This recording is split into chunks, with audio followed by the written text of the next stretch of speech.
आप सब सामईन को मेरा आदाब। हम इस वक्त एक ऐसी शख्सियत के साथ आपको रूबरू कराएंगे जिनके बारे में सुन करके ही आप लोगों के शायद रोंगटे खड़े हो जाएं।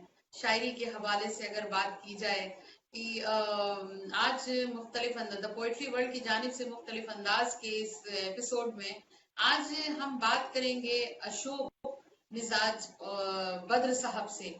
बद्र क्यों लगा है इसके बारे में भी आपको बताया जाएगा।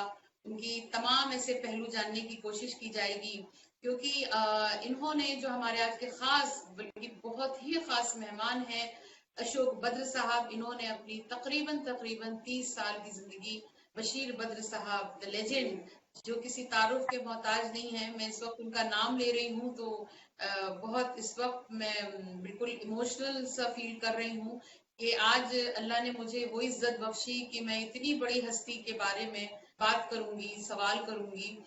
और मैं ऊपर वाले का शुक्र अदा करती हूँ और अशोक बद्र साहब का बहुत बहुत इस्तकबाल करती हूँ। मैं अगर कैमरा डिस्टर्ब होने की बात नहीं होती तो मैं खड़े होकर के इस्तकबाल करती आपका। You are most welcome to our programme. और खासकर मैं आपको आज उन सारे पहलुओं पर बात करूंगी अशोक बद्र साहब जिसको दुनिया जानने के लिए बेचैन रहती है। वो सब कुछ आप बताएंगे।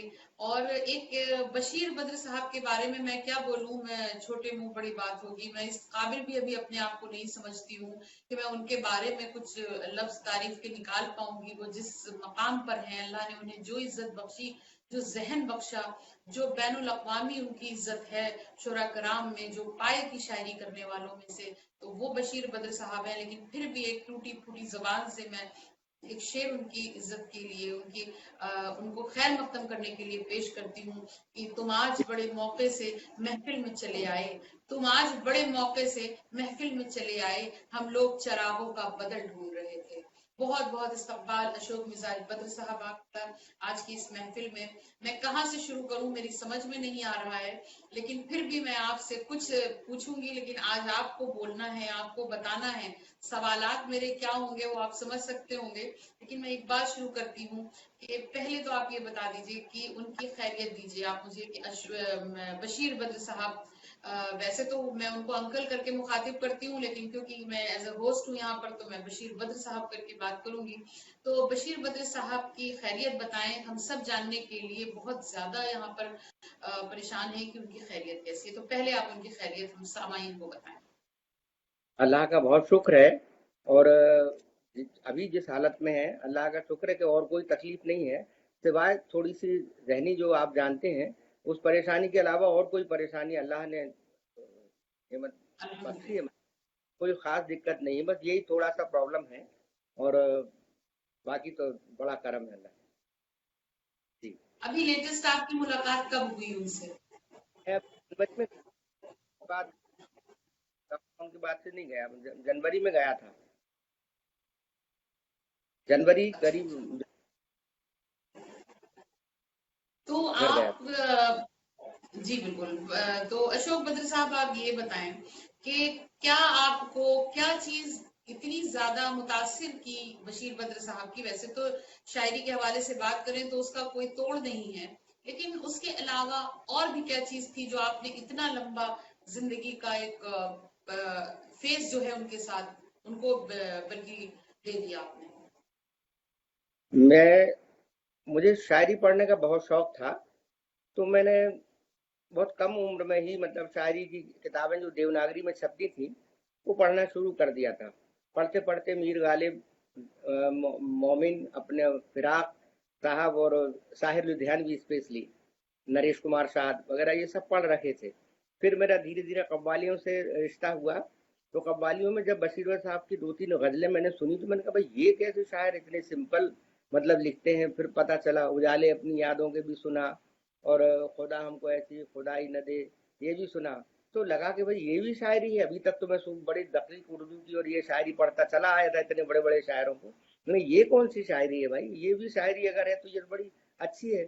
यूं उनको मैंने फॉलो किया, धीरे धीरे पढ़ना शुरू किया। तो मतलब आप यकीन नहीं करेंगे कि मुझे मतलब उनकी लैंग्वेज इतनी मेरी आत्मा में आ गई कि आज तक नहीं हटी है वो चीज़। वो लैंग्वेज आज तक मेरे जहन और दिलो दिमाग में मौजूद है। और फिर जाहिर जाहिर। ये हुआ कि मैंने कभी सोचा भी नहीं होगा कि मुझे शायर बनना है या ये करना है वो करना है। ऐसी हंसी मजाक में शेर व शायरी करते रहते थे और मिसरे वगैरह अपने कह दिए, कभी कोई ने सुना, शायरों में उठना बैठना हो ही गया था क्योंकि शौक था। इत्तेफाक से वो हमारे ही मतलब शहर में एक मुशायरे में आए। ये बात 14 फरवरी 92 की है। तो जो जो उन्होंने मुझे देखा और मैंने उनको देखा वो मेरे ही घर ठहरे, तो जो पहली नजर का इश्क मुझे उनसे हुआ और उन्हें मुझसे हुआ। यानी अगर कोई ये पूछता है कि अगर हमारे सागर में किसी ने उनसे पूछा कि अशोक आपको बहुत चाहता है, तो उनका जवाब क्या था मालूम है? कि वो क्या खाक चाहेगा जितना मैं चाहता हूँ। यानी ये हम दोनों की जो मतलब एक नजर की मोहब्बत, पहली नजर की मोहब्बत 14 फरवरी वैलेंटाइन डे की थी जो अब बिल्कुल, वो दिन भी बहुत अच्छा था। का जन्मदिन था 15 फरवरी, और रात में 14 फरवरी की रात 12 बजे के बाद मैं उनका शागिर्द बना, उसी मुशायरे में मैंने सॉल ट्रिपल दिया। तो वो रात जब उनको देखा और उनके नजदीक गया तो मुझे लगा कि इंसानियत यही है, इंसान ऐसा ही होना चाहिए। सफेद रुई की तरह उनका किरदार है और आज भी है। मैंने कहीं कोई खोट या कहीं कोई ऐसी बात नहीं सुनी जिसमें ऐसा लगता हो कि ये बात इंसानियत से हटके, इनको ऐसा नहीं करना चाहिए। इतना आदर्श गुरु मुझे मिला, इतना पर्सनल, मतलब मेरे को, मतलब मैं खुश हूँ। अल्लाह उनको अच्छा रखे। ये मेरा छोटा सा उनसे मतलब वो था। अच्छा, फिर जब मैं शागिर्द बना तो मुझे 3 किताबें वो दे गए, इकाई, आमद और इमेज। मुझे स्क्रिप्ट आती नहीं थी। फिर मैंने 45 दिन में स्क्रिप्ट सीखी। 45 दिन में मैंने क्योंकि मेरे पास वॉकैबुलरी पहले से थी, मैंने सभी किताबें पढ़ी थी, तो ये गजलिया जुबान मेरे अंदर थी। और वो लफ्ज जो मैं नीचे फुटनोट से मायने अपने अंदर ले लेता था, फुटनोट्स में मायने दिए रहते थे, तो वो उनसे मेरे पास वॉकैबुलरी थी। इनको मैंने जो देखा तो इनकी लैंग्वेज मेरे अंदर ऐसी उतरी वो 3 किताबों से, आज भी मैं उसको पढ़ता हूँ। ये मेरा उनसे मतलब मोहब्बत का सिला, मतलब वो रहा कारण। बिल्कुल अशोक बद्र साहब, आपको तमाम जो आपने उनकी किताबें पढ़ी, तमाम अशार सुने, आप किन अशार से या किस गजल से बहुत ज्यादा मुतासिर हैं? क्या आप हमारे सामईन को सुनाएंगे? कि अब उनके तो अच्छा तुम्हारे शहर का दस्तूर हो गया, और ये गजल भी मेरे को, आंखों में रहा दिल में उतर कर नहीं देखा, कश्ती के मुसाफिर ने समंदर नहीं देखा। इस किस्म की जो आम फहम गजलें थी वो ज्यादातर मुझे पसंद थी, आम फहम। फिर बाद में मैंने उनकी गाड़ी शायरी भी पढ़ी, पूरा जो उनके नए नए काम थे, इमेजरीज थी, वो सब पढ़ा। और उसके बाद उन्होंने लैंग्वेज में कैसे कैसे परिवर्तन किए वो भी मैंने देखे। तो इस तरह से मतलब है उनको देखा। बिल्कुल। अ, मैं एक बड़ा निजी सा सवाल मैं पूछना चाहती हूँ कि आप जो पिछले इतने सालों से बशीर बद्र साहब के साथ हैं, तो आपने उनको कितना वक्त दिया होगा? या आपने मतलब कहने का मकसद ये है कि आप जब भी मिलने जाते थे, जाहिर सी बात है इतनी भाग दौड़ की जिंदगी है, तमाम आदमी के और अपने मसाइल होते हैं, फराइज होते हैं जिनको पूरा करना होता है, अदा करना होता है, तो उनमें से कैसे आप वक्त निकाल लेते थे या उसको मैनेज कैसे करते जी, ये बहुत वाकई आपने बहुत अच्छा सवाल किया, और बहुत से लोगों को मालूम पड़ेगा कि मैं तो बैंक में, स्टेट बैंक में था। उन दोनों में हेड कैशियर था। स्टेट बैंक में मैं मुलाजिम था, स्टेट बैंक ऑफ इंडिया। आवाज आ रही है बराबर? थे? जी आवाज बिल्कुल, मुझे बहुत अच्छी लगी। स्टेट बैंक ऑफ इंडिया में मैं मुलाजिम था। तो शनिवार की ढाई की छुट्टी होती थी हमारी, तो शनिवार को हम निकल जाते थे, और शनिवार इतवार और वहां से मॉर्निंग मंडे के चलते थे। तो इस तरह से हमको 2 मिल जाते थे। और कभी अगर वो कहते थे कि नहीं रुको, तो फिर 11 दिन की छुट्टी भी लग जाती थी। मतलब मेरी जितनी छुट्टियां थी मैं प्राय उन्हीं से, उन्हीं के घर लगा देता था। घरों के लिए मेरे पास छुट्टी नहीं बचती थी इवन। मैं जाता था महीने में 2 बार भी जाता था, कभी फिर बाद में 1 बार भी हो गया, फिर कभी 4 भी गए, कभी 3 दिन के लिए भी रुके, कभी 4 दिन के लिए भी रुके। इस तरह से मतलब जाना जाना आना मेरा बराबर रहा। 12 साल तक रेगुलर में, मुझे याद है 12 साल तक तो मैं, मेरा कोई महीना खाली गया नहीं होगा। उससे ये सन मुलाकात करने की जो आप, ये कसक जो आपकी थी उनकी, या मोहब्बत कह लें, इश्क कह लें, जो भी कह लें, वो आपको खींच कर उन तक ले जाती थी। और जाहिर सी बात है, जब किसी से इश्क हो जाए, मोहब्बत हो जाए, तो वो दूरी जो है वो बहुत ज्यादा लगती है, और फिर लगता है कि हम वही वक्त गुजारे। और ना कि बशीर बद्र साहब के बारे में पूरी दुनिया जानती है, वो किस किस्म के शायर हैं, क्या म्यार उनकी शायरी का है, जिसकी मतलब मुझे नहीं लगता कि अब कोई दूसरा बशीर बद्र दुनिया को मिलेगा। मैं हिंदुस्तान की भी बात नहीं करूंगी, कोई दूसरा बशीर बद्र नहीं मिल सकता, इसको मैं अच्छी तरह जानती हूँ। बिल्कुल। तो मैं आपसे अगला सवाल करती हूँ अशोक बद्र साहब के। आप भी क्योंकि एमपी से ही ताल्लुक रखते हैं, और बशीर बद्र साहब भी मध्य प्रदेश से ही ताल्लुक रखते हैं, तो अभी आप उनके वहां से कितनी दूरी पर रहते हैं? 185 किलोमीटर है, 185 है। अच्छा, बसेस भी 185। हैं, और अब तो मेरे पास कार भी है, मतलब पिछले कई सालों से।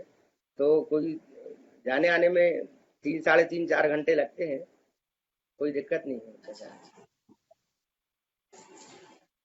अशोक बद्र साहब, मुझे लगता है जिस तरह से बशीर बद्र साहब की जो शायरी है, जो हम लोगों ने तमाम पढ़ी, और जो मुझे वैसे तो मैं किस लायक हूँ कि मैं उनकी शेर की तारीफ करूं, लेकिन मुझे बड़ा मुतासिर करता है। और खासकर अभी कोरोना जब ये महामारी चली, और इस पैंडेमिक में मुझे वो शेर रह रह कर याद आता था कि कोई हाथ भी न मिलाएगा जो गले मिलोगे तपात से, ये नए मिजाज का शहर है, जरा फासले से मिला करो। क्या सच्चा शेर है, क्या कह जी दिया था बशीर बद्र साहब ने।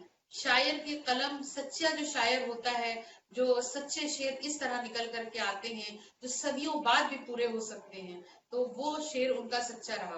तो जो कुछ भी बशीर बद्र साहब ने अपनी जिंदगी में, तमाम उनके बहुत सारे ऐसे फेजेस आए, और खासकर जो फेज अभी वो इस तरह से उम्र का हवाला तो नहीं देना चाहिए, उम्र का कोई मकसद नहीं होता है उससे, कि मुझे लगता है कि बहुत जल्द इस चिराग की रोशनी जो बहुत ज्यादा रोशन होनी चाहिए थी स्टेजेस पे, मैं सिर्फ स्टेजेस की बात कर रही हूँ, किताबों के हवाले से हमारे दिलों की अगर बात की जाए, हमेशा रोशन रहेंगे। अल्लाह उन्हें मजीद और कामयाबियां और कामयाबियों के अलावा उनको और ज्यादा सेहत के साथ जिंदगी अता करे। लेकिन आपको नहीं लगता कि स्टेजेस से बहुत जल्दी उनको जो है वो एक तरह से संन्यास ले लेना पड़ा?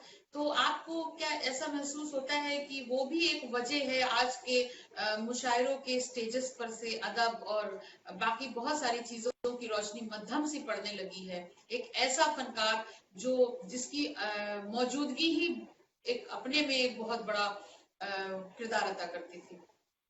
आपने बड़ा व्यक्तिगत एक सवाल है, जो शायद मेरे अलावा बहुत कम लोग जानते होंगे, या जो उनके बहुत ही निकट होंगे उनको शायद मालूम होगा कि वो बहुत ज़्यादा इमोशनल इंसान है, बहुत ज़्यादा भावुक हैं, बहुत ज़्यादा इमोशनल हैं।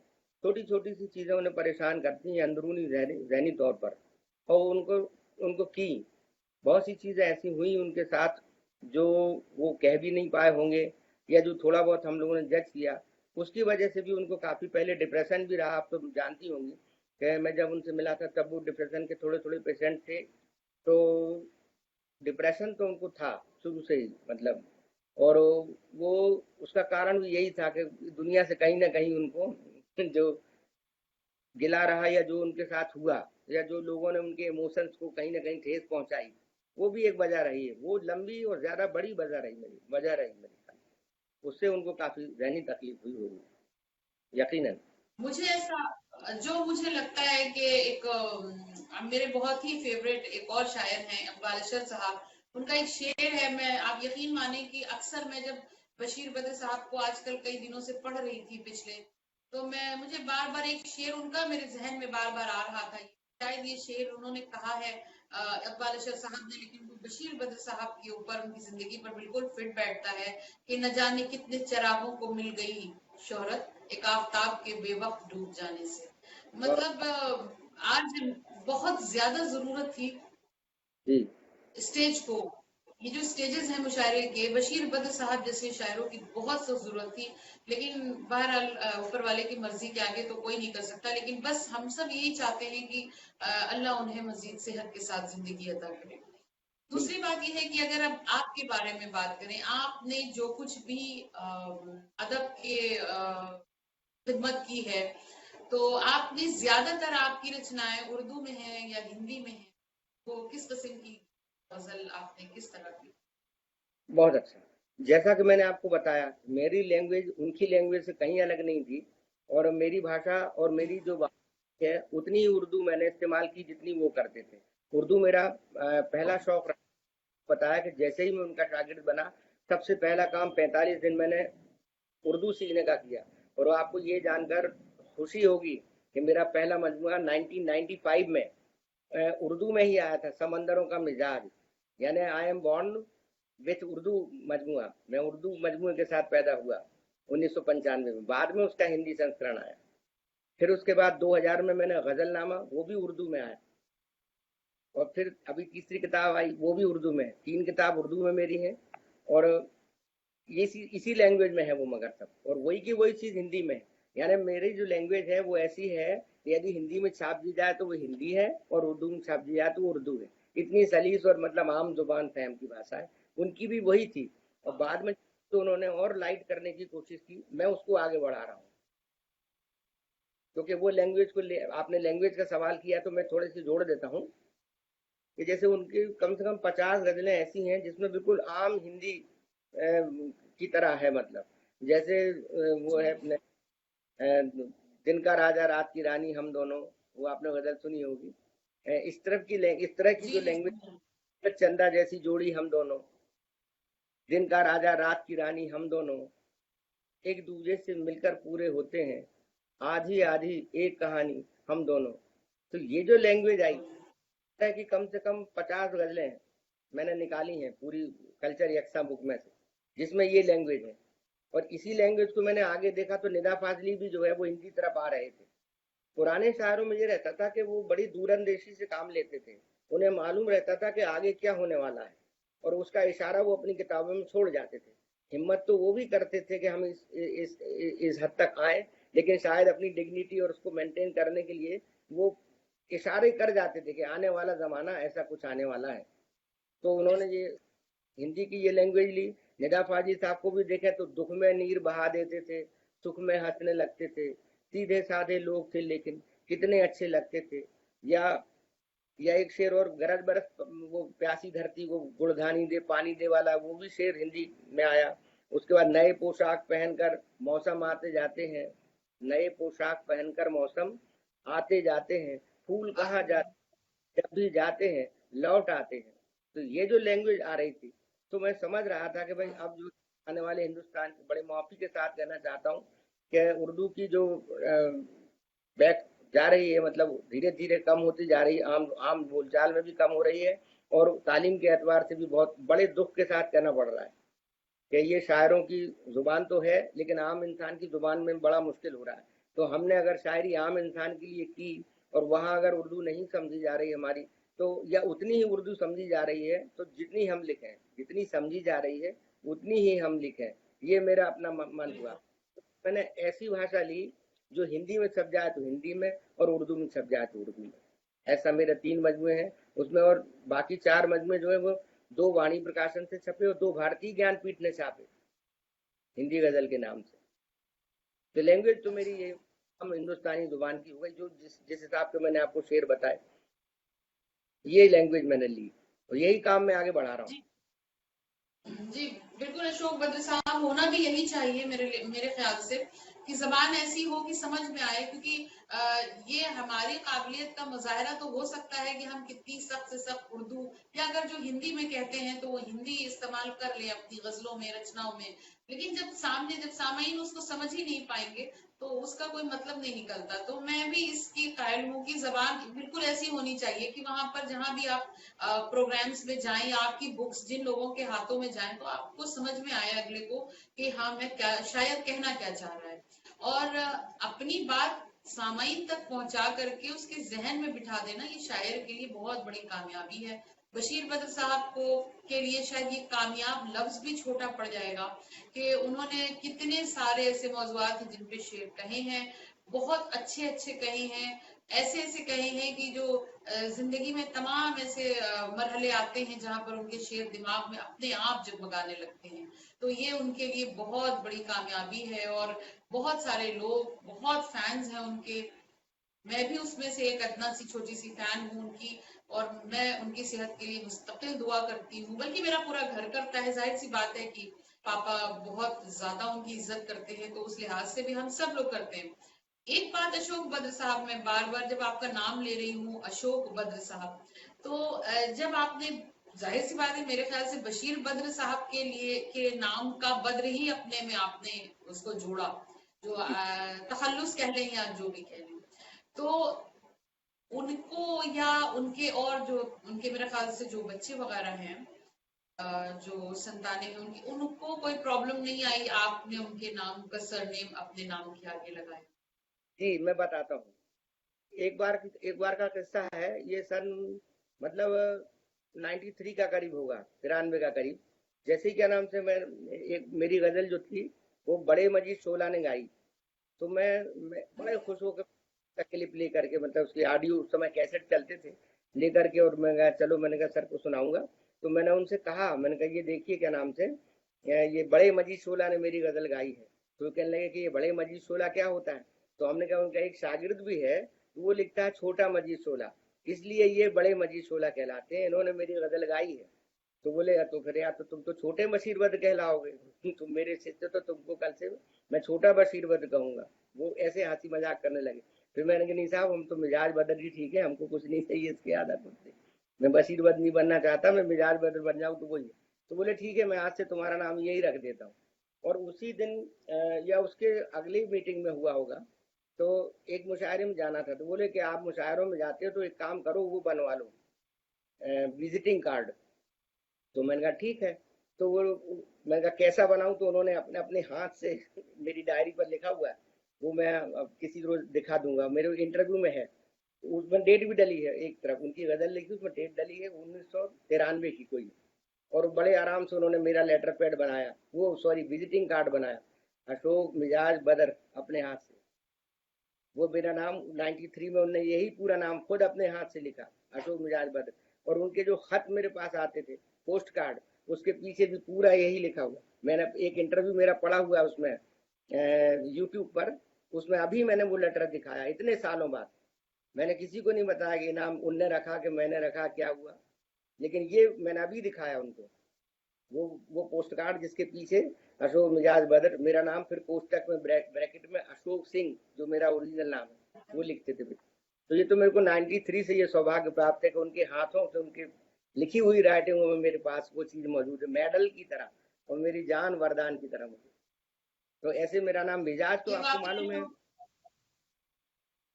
जी। अशोक बद्र साहब, ये वाकई बहुत बड़ा एजाज है आपके लिए कि बशीर बद्र साहब ने तो आपके को अच्छा तो अपना नाम बख्शा।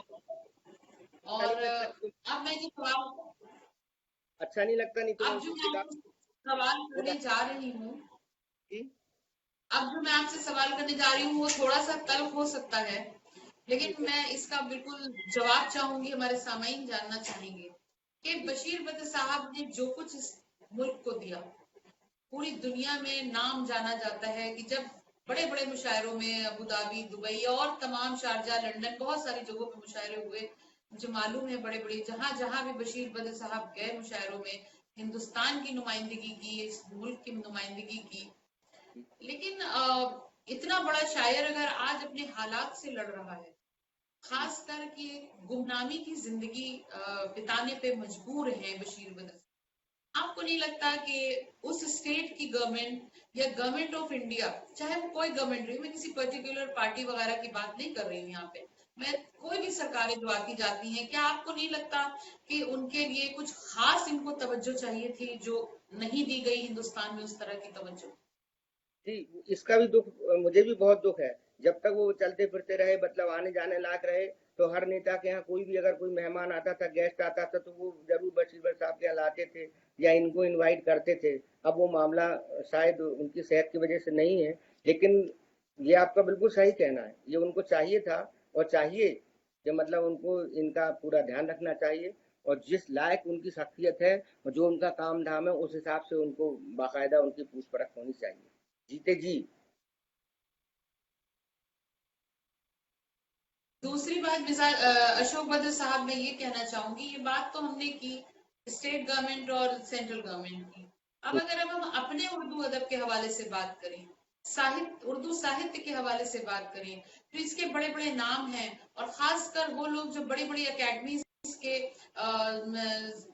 चेयरपर्सन बन जाते हैं, प्रेसिडेंट्स बन जाते हैं, उन लोगों की, या बड़े बड़े कन्वीनर्स हैं जो बहुत बड़े पैमाने पे मुशायरे कराते हैं, जिन्होंने बहुत मिन्नतों के बाद बशीर बद्र साहब को पाया होगा अपने मुशायरों में, किसी तरीके से एक बार आ जाएं, क्या उनकी हमारी आपकी जिम्मेदारी नहीं बनती कि आज इतनी बड़ा नाम, इतनी बड़ी हस्ती अगर गुमनामी की जिंदगी पर है, तो उसके पीछे कहीं ना कहीं हम लोग जिम्मेदार भी हैं उसकी। तो आपकी क्या राय है कि क्या उर्दू साहित्य के लोग खासकर, हालांकि मैं साहित्य को किसी धर्म या भाषा में नहीं डिवाइड करना चाहती हूँ, ना मैं इसके कायल हूँ, साहित्य साहित्य होता है, वो चाहे किसी भी भाषा का साहित्य हो।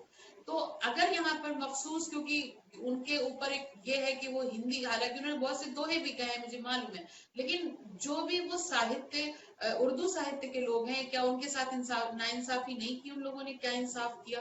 आप क्या राय रखते हैं इसके बारे में? कि अभी उनको आपको आपको मालूम होगा, अभी कुछ दिन पहले ही एक अभी दुबई से कहीं से पुरस्कार मिला उनको। ऐसा नहीं है उनके मतलब सिर्फ फिजिकली वो उभर नहीं जा पा रहे हैं, लेकिन उनकी रचनाएं और उनके जो उनके ऊपर कार्यक्रम वगैरह ये छोटे छोटे कहीं ना कहीं चलते रहते हैं। और जी मैं जी। देखता भी रहता, उनके चाहने वाले तो बराबर जो के तो लगे हुए हैं, हम और आपकी तरह। वो सभी लोग उनको उतना ही चाहते हैं जितना मैं और आप चाहते हैं। कोई ये दावा नहीं कर सकता कि ये वो कम चाहता है या मैं ज्यादा चाहता हूँ। बशीरवद ऐसी शख्सियत है कि सबके दिल में बराबरी से मौजूद है, मेरा ऐसा मानना है। तो ऐसा नहीं है कि गुमनाम है, मैं इस लफ्ज से ऐतराज करता हूँ। बशीरवद कभी गुमनाम हो ही नहीं सकते। आई एम सॉरी, ये पिछले बार भी आई एम वेरी सॉरी, कान पकड़ के पिछले बार भी ये नो लफ्ज इट्स पिछले ओके, लेकिन गुमनामी से मतलब मेरा था कि वो एब्सेंस जो है, जो उनकी एब्सेंस खलती है हम लोगों को स्टेजेस पे, जो एब्सेंस है उनकी, एब्सेंट तो ये बताएं गैर एब्सेंट तो मौजूदगी कह सकते हैं आप। जी जी। अब देखिए कोई ना कोई वजह होती है, कभी ना कभी तो एब्सेंट आदमी की लगती है। जब तक वो चलता रहता है तो वो चलता रहता है। उसके बाद में उसको एक दिन ऐसा आता है कि वो मुशायरों में जाने से या बाहर निकलने से माजूर हो जाता है। ये तो आप जानती हैं, कोई ना कोई फेस तो कभी ना कभी आता है, किसी की जिंदगी में जल्दी आ नहीं जाता है। लेकिन आपने मेरा सवाल नहीं समझा। मैं कहना ये चाह रही थी कि जो लोग उर्दू अदब के बड़े बड़े नाम हैं, क्या उनकी जी जिम्मेदारी नहीं बनती थी कि हमेशा चढ़ते हुए सूरज को सलाम करती है दुनिया, ये बात मालूम है, लेकिन जी जी। कुछ ऐसे लोग होते हैं जो कभी भी उनका सूरज डूबता नहीं है। फिजिकली अल्लाह उन्हें जब तक इस दुनिया में रखता है ऊपर वाला, तब तक वो चमकते हैं, और उसके बाद उनका नाम चमकता है, उनका लिखा हुआ चमकता है। उर्दू अदब, आपको नहीं लगता कि उर्दू अदब उतना ज्यादा सीरियस नहीं है अपने जो भी शोरा है, जो किसी भी वजह से, बहुत सारे ऐसे नाम हैं जो माली तनाजे से गुजर रहे हैं, जिनके पास माल की कमी है, जिनके पास तमाम और जराए की कमी है, कोई सेहत से परेशान है, कोई तमाम जिंदगी है, तो ये मसाइल चलेंगे। लेकिन क्यों ये अदब के बड़े नाम सामने आकर के और बाकायदगी से एक दीवार बना के नहीं खड़े होते हैं, उनको वो तवज्जो नहीं देते हैं जो जब वो स्टेजेस शेयर करते थे वो तवज्जो मिलती थी? आपका बिल्कुल सही है और मैं आपकी बात से शत प्रतिशत मतलब एग्री भी करता हूँ। लेकिन आप जानती हैं कि मतलब एक अपनी सबकी लिमिटेशंस होती हैं। अब उन लोगों की क्या मतलब कैटेगरी, उन क्या से इनामात वगैरह मिलते हैं, उसके माध्यम से वो लोग उनको देते हैं। तो ऐसा नहीं है कि नहीं दे रहे हैं, थोड़ा थोड़ा दे रहे हैं। हमारे यहाँ एमपी उर्दू एकेडमी में भी हर साल पुरस्कार मिलते हैं और किसी न किसी शख्सियत को दिए जाते हैं। और वो वहां तक तो ठीक है, लेकिन आप जैसा बता रही हैं वैसा तो नहीं हो पा रहा है, इसमें कोई शक नहीं। लेकिन एकेडमी अपने लेवल पर जितना कर पाती हैं उतना कर रही हैं, मगर जिस हद तक आगे जाके करना चाहिए वो नहीं कर पा रहे। ये इस बात से मैं सहमत हूँ। और बिल्कुल। बहुत से जिस तरह से अशोक बद्र साहब हिंदुस्तान में तमाम, जैसे उर्दू एकेडमी है, तो उर्दू एकेडमी का मुझे लगता है हिंदुस्तान में जहां जहां भी है, सारे स्टेट्स में ऑलमोस्ट है, तो जो उसका काम होना चाहिए था, जो कार्य प्रणाली एक लफ्ज है जो होनी चाहिए थी, काम करने का तरीका, वो सब कुछ नहीं कर रही है। आपको नहीं लगता कि या तो उर्दू एकेडमीज को डिसॉल्व कर दें, या फिर उनकी जगह पर कुछ कोई ऐसा इदारा बनाया जाए, ऐसा संस्थान खड़ी की जाए गवर्नमेंट का, जिसमें बाकायदा बड़े जो जो भी शायर हैं, शोरा हैं, उनकी पेंशन हो, उनके लिए कुछ ऐसी स्कीम्स बनाई जाएं कि उनको आगे चल करके परेशानी न हो। ये एक जिम्मेदारी नहीं लगता आपको कि इस मुल्क के गवर्नमेंट्स की भी है? नहीं, मैं एक चीज से मुझे क्या नाम से ऐसा लगता है कि ये है व्यवस्था, ये व्यवस्था है, क्योंकि अभी यहाँ हमारे यहाँ कलेक्टर सागर ने स्टेट मतलब हमारे कलेक्टर सागर ने अभी हमारे यहाँ जो माजूर जो पुराने लोग हैं जो उर्दू के अलग हिंदी के अलग, तो उनके लिए एक कमेटी बनाई है, उसका मैं भी सिलेक्शन में मेंबर हूँ। मतलब एक यहाँ पर भी व्यवस्था है जिसके तहत एक पेंशन बांधी जाती है, जो रिटायर्ड मतलब जो retired retired I mean to say जो माजूर पोइट्स हैं उनके लिए एक व्यवस्था तो है।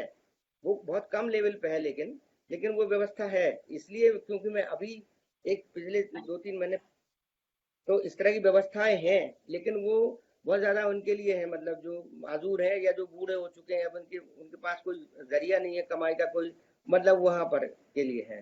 तो अब इतना बड़ा अशोक मतलब बद्र पोइट। साहब, अशोक बद्र साहब, मैंने तकरीबन तकरीबन 10-15 साल मैंने उर्दू एकेडमीज पे काम किया है। मैं पेशे से एक सहाफी हूँ, पत्रकार हूँ, और मैंने बहुत ज्यादा डीपली स्टडी किया है। मैं उसमें भी उनके वहाँ मेंबर भी रह चुकी हूँ, एग्जीक्यूटिव बोर्ड की। मैंने बहुत अंदर तक स्टडी किया कि ये एकेडमीज जो हैं ये कुछ चंद लोगों के सिर्फ पैसा कमाने का जरिया है, उसके अलावा कुछ भी नहीं है।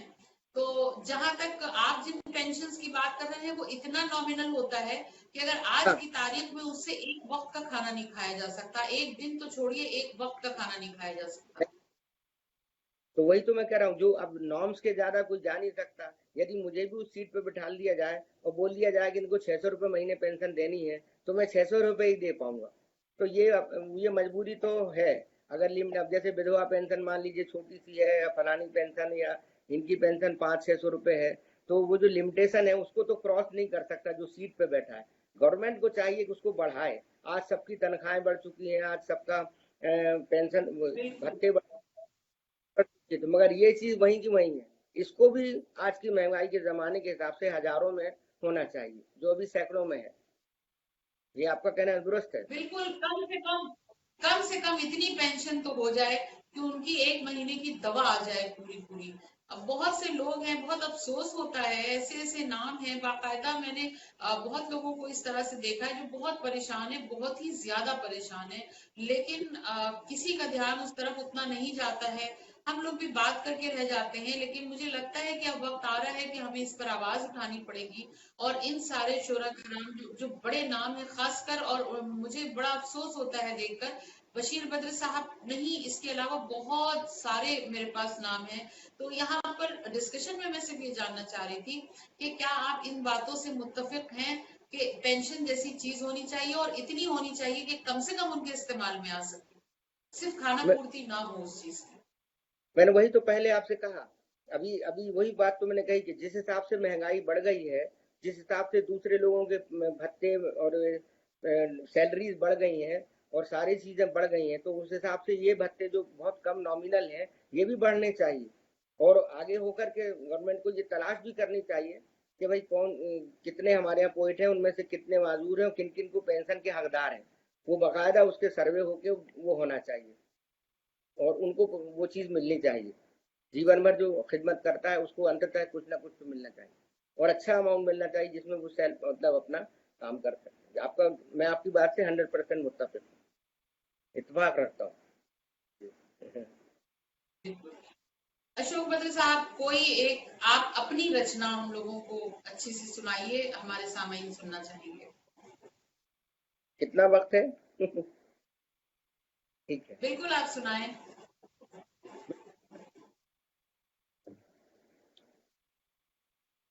एक खुशनसीब मतलब सुनाना चाहता हूँ जिससे मेरा नाम भी रखा गया, और मेरा मतलब क्या नाम से किताब का नाम भी वहीं से आया था, 3 शेर के हवाले से। इरशाद, इरशाद। अश्क बन बन के मैं एक रोज बिखर जाऊंगा, अश्क बन बन के मैं एक रोज बिखर जाऊंगा, अब तेरे पास बस बन के खबर जाऊंगा, और ये हवाएं वाह। मुझे नहीं कर सकती, ये मुझे मजबूर नहीं कर सकती। मैं जुल्फ नहीं हूँ, मैं तेरी जुल्फ नहीं हूँ कि बिखर जाऊंगा, बस यही सोच के वाह। मैं तेरी जुल्फ नहीं हूँ कि बिखर जाऊंगा, बस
बहुत अच्छे।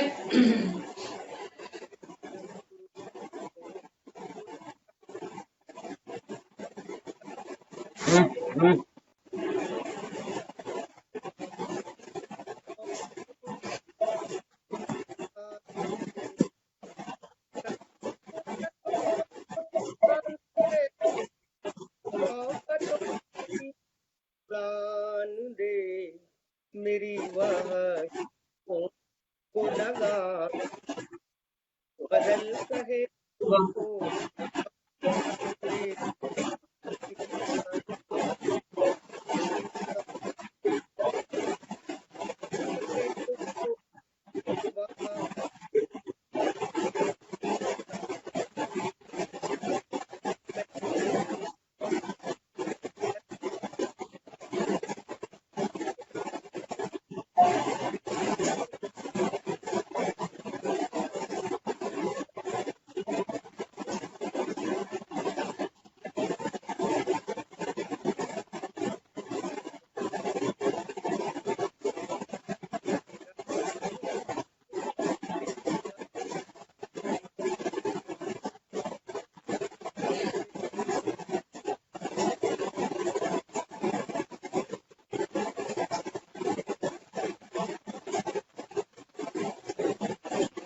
बद्र साहब, आपको मुझे मेरी आपको आवाज सुनाई दे रही है आपको मेरी? थोड़ी करके आता जब मैं तरन्नुम पढ़ अच्छा, चलिए, बहुत बहुत अच्छा लगा। आपकी तरन्नुम भी हमने सुना, तहत में भी आपसे सुना, और क्योंकि हमारे सामईन भी सुन लें कि ये मुख्तलिफ अंदाज, इस प्रोग्राम का नाम ही मुख्तलिफ अंदाज है, तो हम यहाँ पर मुख्तलिफ अंदाज में तमाम ऐसे पहलू उठाते हैं जो सिर्फ शेर और शायरी, तमाम ऐसे प्रोग्राम्स होते हैं जो लुत्फानंदोज होते हैं लोग, सामईन और तमाम लोग, और उसके बाद वो शायर अपने घर और होस्ट अपने घर। लेकिन ये ऐसा प्रोग्राम है पोएट्री वर्ल्ड की जानिब से जिसमें उन पहलुओं पर बात होती है जो तल्ख होते हैं कभी कभी और सच्चे होते हैं, और उनको उठाने से कुछ ना कुछ हल निकल सकता है। इसलिए इस मुख्तलिफ अंदाज प्रोग्राम में हम इस तरह के मामला लेकर के आते हैं सामने।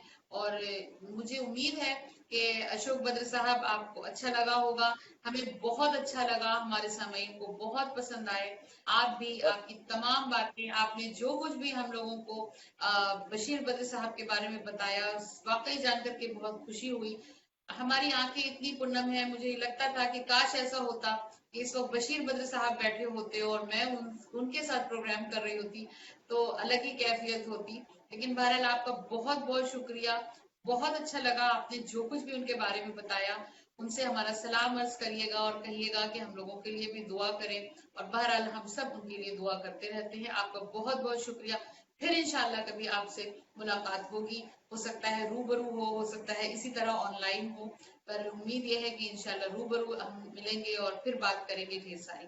तो सामईन, ये थे हमारे साथ अशोक मिजाज बद्र साहब, जिन्होंने अपनी जिंदगी का एक बहुत बड़ा हिस्सा बशीर बद्र साहब के साथ गुजारा, उनकी खिदमत में गुजारा, उनकी शागिर्दी में गुजारा और गुजार रहे हैं। अल्लाह मजीद उन्हें और वक्त दे उनके साथ गुजारने के लिए।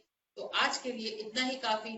फिर इंशाल्लाह हाजिर होंगी एक नए मेहमान के साथ मुख्तलिफ अंदाज में। तब तक के लिए शब बखैर। बहुत शुक्रिया, बहुत शुक्रिया।